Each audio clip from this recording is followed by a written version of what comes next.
On June 15th, 1974, two highly motivated explorers, Martin Farr and Roger Solari, were exploring the most extensive cave systems in UK, hoping to extend the known passages. Despite being in their early 20s, both Martin and Roger were quite experienced for their ages.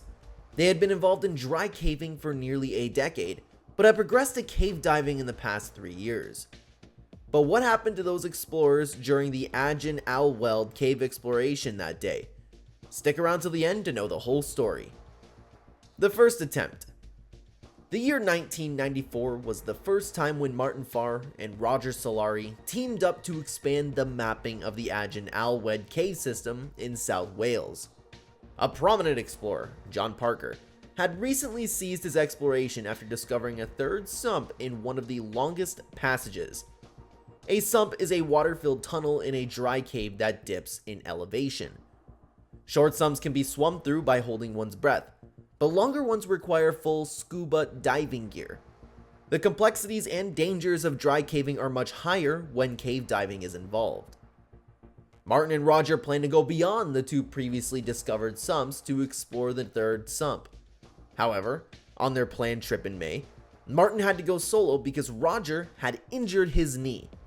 Despite the risks, Martin was determined to navigate through the third sump to see what lay beyond. Reaching the third sump was a significant achievement in itself. He was energized by the excitement of what might be beyond Sump 3. By the time he reached the first sump, he had already traveled over 4,000 feet of tough stoops, low crawls, and tight squeezes in the Southern Stream Passage. Moving through the first two sumps, which were 250 feet and 85 feet long, respectively, was relatively easy for Martin. Despite the challenge of swimming through tight underwater tunnels and emerging in small open pools, he was undeterred.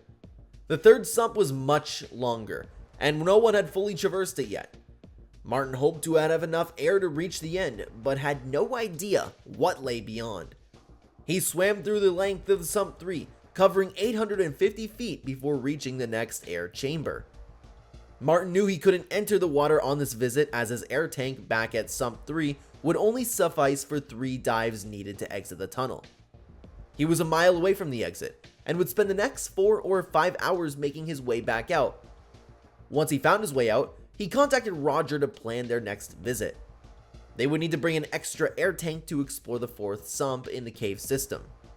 Roger shared Martin's excitement about what might be on the other side. The second visit. This time, the duo's plan was to trek more than a mile and dive through 4 narrow water tunnels to reach an unknown cave or air pocket on the other side. On June 15th, 1974, Roger and Martin made their way through the path Martin had visited just weeks before. Before entering Sump 3, they had switched to fresh air cylinders, leaving the particularly used tanks on the back for their return trip. They had carried 3 tanks each into the cave and would start the Sump 3 dive with 2 full tanks each. Both men were excited as they exited Sump 3. The new pathway was a first for Roger, and the energy of exploration filled them during the 1,800-foot trek. They moved slowly and carefully to avoid damaging their essential diving equipment. As they approached the sump pool and set down their equipment, a sudden feeling of dread overcame them. The electric mood from a few minutes ago had turned into a somber silence. They were still eager to proceed with the dive, but the change in the atmosphere was palpable. The walls seemed to have closed in, and the air felt thick and suffocating. They had each a full tank for the Sump 4 dive, along with the remainder of the tank in Sump 3. But this didn't bring them much comfort. One broken valve or damaged tube could lead them trapped in the cave. Despite this ominous feeling, the men gathered their equipment and submerged. Roger carried 400 feet of line to lay, while Martin brought another spool with 1,000 feet of line. They moved together as a team, though each was responsible for their own safety and deciding when to turn back. Roger's tanks were slightly smaller than Martin's, so they knew he would likely turn back before Martin. They also had different buoyancies, with Roger floating toward the top and Martin sinking toward the bottom. They moved through the newly discovered sump slowly, twisting their bodies to fit through the narrowest sections, going deeper and deeper as they laid the line. Roger's reel ran out of the line at 400 feet. At this point, Martin tied his line and noticed that Roger was suffering from sinus issues again. Roger had experienced this many times before, but was determined to continue. Martin, however, broke the cardinal rule of diving, the rule of thirds. This rule dictates that you should use 1/3 of your air for the dive out, 1/3 for the return, and keep 1/3 in reserve for emergencies. Martin had already used his first third of air and should have turned back when Roger's line ran out. Assuming Roger had reached his third of air and was heading back, Martin's curiosity got the better of him. He continued until he came out to a gravel wall of rock, hoping it indicated an air pocket above. He planned to follow the wall up and catch his breath in the air pocket before turning back. However, as he ascended the wall, he found only a rock ceiling above. Realizing he needed to turn back, he followed the path to the right, hoping for air just beyond the rock outcropping. After another 30 feet, he reached a dead end with no air pocket. Turning back, he saw Roger near the top of the passage looking shocked. Martin signaled they must head out immediately. Roger's anguished expression likely stemmed from the realization that he might not have enough air to make it back.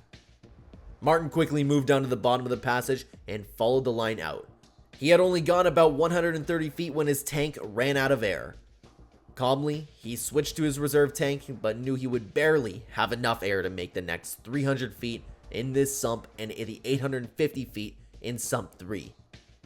He had a partial tank between sumps 2 and 3, if he could make it that far. Martin surfaced in the sump 4 pool and checked his gauge, realizing he had just enough air for the next dive. While waiting for Roger to get to the surface, Martin sat on the bank to claim his nerves. He knew Roger had less air. After an hour, Martin knew Roger must have run out of air. He stepped into the water and pulled the guideline, which was no longer connected.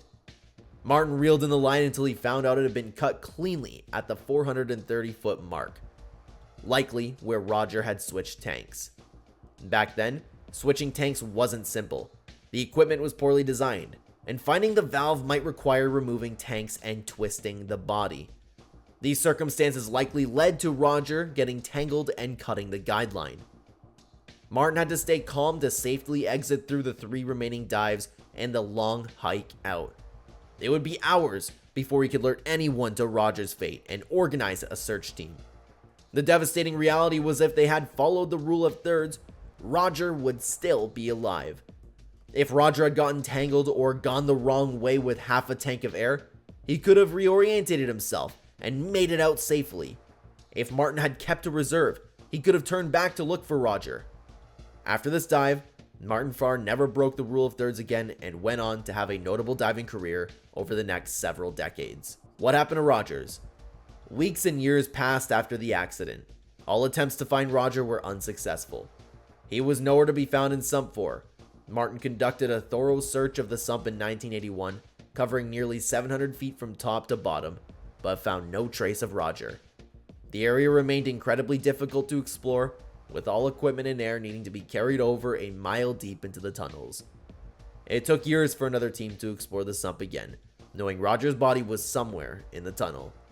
New cavers aimed to continue the exploration beyond Sump 4. In the fall of 1986, Ian Rowland and Julian Walker managed to push past Martin's limit, reaching 720 feet into the sump. There, they found Roger's body, 12 years after he went missing. Due to the sump's challenging conditions, removing Roger's body was deemed nearly impossible and too risky, so it was decided to leave his body in place. The entrance to this cave system is now locked, and the key is only available to experienced cavers with approved permission. A plaque was placed near the entrance to Sump 1 in honor of Roger Solari's life. This brings us to the end of a tragic cave exploration, where excitement and adventure was at its peak, but short-lived at the same time. If you liked the video, give it a thumbs up and make sure you subscribe to our channel for more interesting videos.